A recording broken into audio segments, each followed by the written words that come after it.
नमस्कार, रसिकाज रेसिपी मराठीमध्ये तुमचं खूप खूप स्वागत आहे। आज आपण बनवणार आहोत नूडल्स। हे नूडल्स मी मार्केटमधून आणलेले आहेत।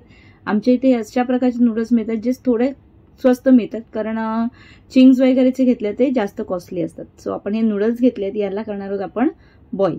बाकी भाज्यांची वगैरे सुद्धा तयारी एक साइडला आपण करणार आहोत। बॉईल करण्यासाठी आपल्याला लागणार आहे पाणी। ते एक पातेलं घेतलेलं आहे, त्याच्यामध्ये घ्यायचं आहे आपल्याला पाणी। थोडंसं चवीपुरतं याच्यामध्ये आपण टाकणार आहोत मीठ। हे जे मीठ आहे हे आपण नूडल्स पुरतं टाकतोय। पाणी व्यवस्थित उकळून घेतलेलं आहे आणि याच्यामध्ये टाकणार आपण नूडल्स। हे तुम्ही तोडून टाकले तरीही चालतील, पण मी तोडून टाकत नाहीये, जास्त क्वांटिटी मध्ये बनवते। तोडून न टाकल्यामुळे काय होणार आहे की लांब लांब असे नूडल्स आपले दिसणार आहेत।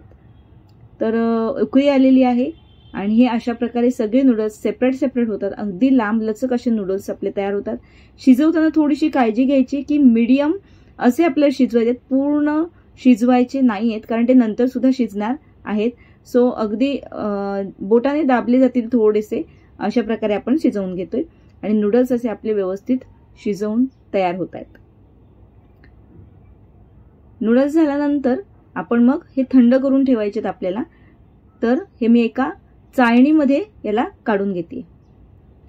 चाळणीमध्ये काढून घेतल्यानंतर ते आपल्याला थंड होणार आहे। एक साइडला भाजीचं कटिंग चालू आहे आणि ह्याच्यामध्ये तेल टाकणार आहोत आपण। हे भाज्यांची कटिंग सगळं झालेलं आहे आपलं करून, आणि नूडल्स पण उकडून असे झालेले आहेत, सगळे उकडलेले आहेत व्यवस्थित। आणि थोडंसं अगदी जास्त नाही शिजवायचे नूडल्स, नाही तर मग परत आपण जेव्हा हे ऑइल टाकून जेव्हा भाज्या वगैरे टाकतो तेव्हा सुद्धा आपण थोडीशी वाफ घेतो, तर मग ते जास्त शिजतात। तुम्ही बघत असाल माझी अवस्था की एवढं गरमी आहे की मी किचन मध्ये लिटरली पूर्ण ओली, म्हणजे एवढा घाम येतोय, खूप गरमी होतीये। पण जेवायला तर हवंय आणि आज आपण बनवतो आहे नूडल्स। सो भाज्या बघा कटिंग व्यवस्थित मी अशा करून ठेवलेल्या आहे। याच्यामध्ये उलपातीचा जो कांदा असतो तो पण कापून घेतलेला आहे आणि इथे कोबी घेतलेली आहे, सिमला मिर्च घेतलेली आहे आणि कोथिंबीर, लसूण घेतलेलं आहे मी चॉप्ड करून बारीक बारीक। आणि आता घेऊया आपण सॉसेस। सो हे आहे रेड चिली सॉस,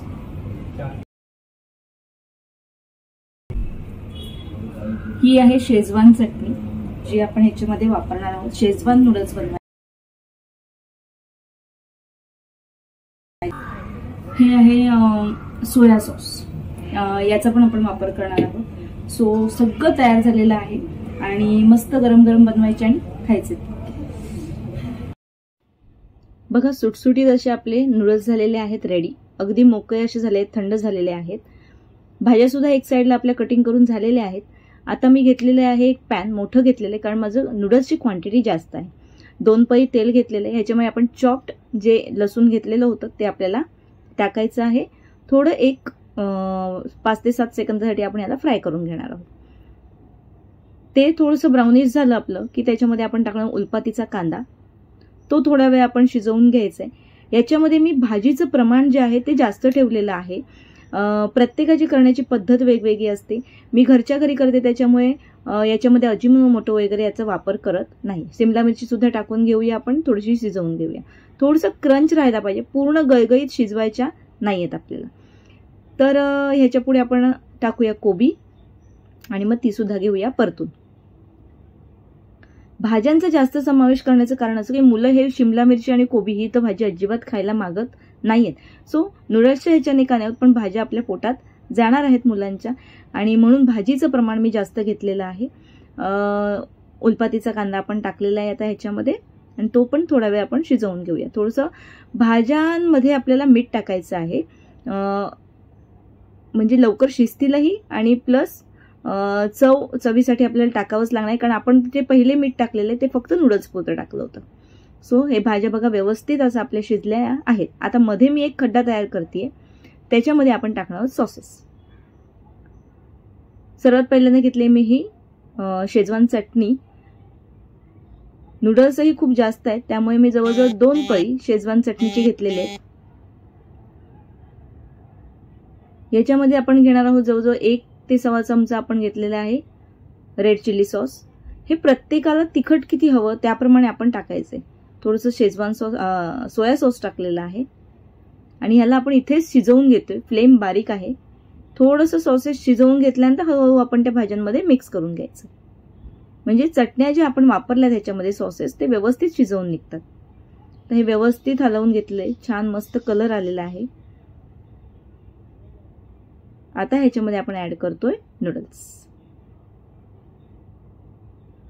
आज मी जेवायलाच नूडल्स केलेत, त्यामुळे क्वांटिटी जास्त घेतलेली आहे. आणि हे आता व्यवस्थित आपल्याला घ्यायचंय मिक्स करून.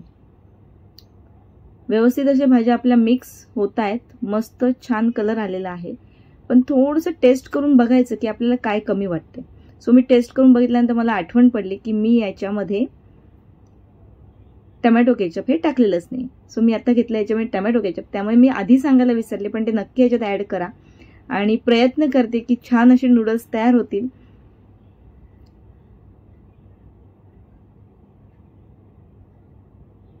तुम्ही सुद्धा नूडल्स घरी करत असाल तर ते कशा प्रकारे करता, असेच करता का, तर तेही कमेंट करून मला सांगा. आणि जर अशा पद्धतीने बनले तर तुमचे कसे बनलेत ते सुद्धा कमेंट करून सांगा. तर हे व्यवस्थित आपण सॉसेस मिक्स करून घेतलेले आहेत.